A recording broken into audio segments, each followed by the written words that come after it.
very, very much.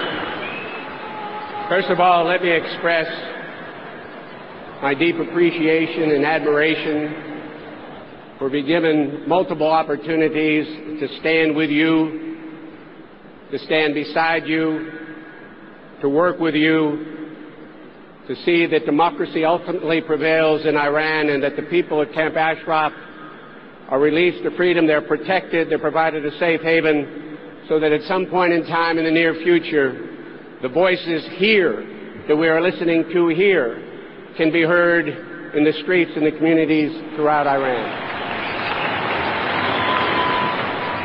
It's an extraordinary honor for me and a great privilege for my colleagues from the United States to have the opportunity on several occasions to work with an individual that we believe clearly is one of the most inspirational, great leaders of the 21st century. Viva Maryam!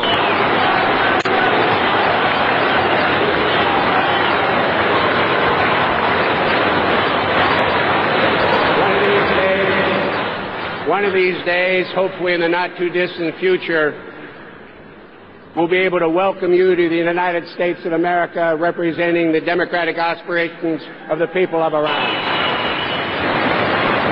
I would like my fellow citizens to compare your vision to the people of the great country of Iran, with its great history and its great culture, with the distorted vision of Ahmadinejad and the radical mullahs. I'm quite confident that if Americans heard your vision, they would raise their voices in loud and sustained support for Maryam Rajavi and the democratic opposition in Iran. There was a famous British statesman who once said, "All that is necessary for the triumph of evil is for good men to do nothing." As I look at this assembled crowd, it's quite obviously that there are quite a few good men and women and boys and girls in support of the residents of Camp Ashraf, in support of the democratic opposition within Iran, to ensure that the evil that exists in Iran today comes to an end sooner rather than later. I must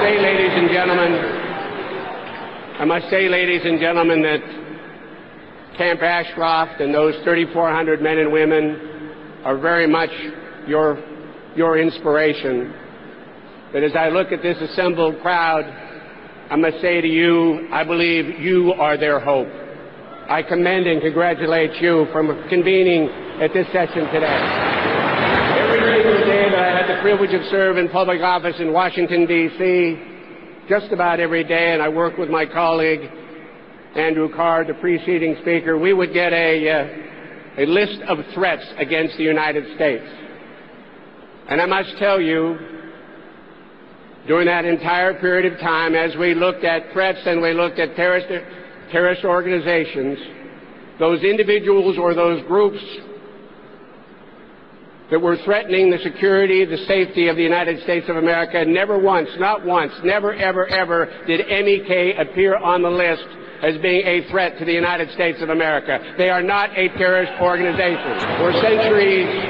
For centuries, people have yearned for freedom. It is my personal belief that around the globe, the aspiration within every heart and every mind of people everywhere is to be free, to speak their mind, to practice their religion, to choose their own leaders, to be tolerant of one another, and live in a civilized and respectful way.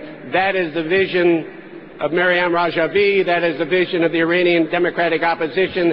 That is the vision of the men and women in Camp Ashraf. A couple of words to the incumbent government of Iraq, if I might. I say to the Iraqi government, particularly al-Maliki, we have spent nearly $1 trillion. There have been over 4,000 men and women that have been killed, 30-some thousand wounded. Al-Maliki, we made a commitment to the people of Camp Ashraf. You promised you would sustain that commitment under the Fourth Geneva Convention. You have failed to do so. It's about time you kept your word so we can keep ours.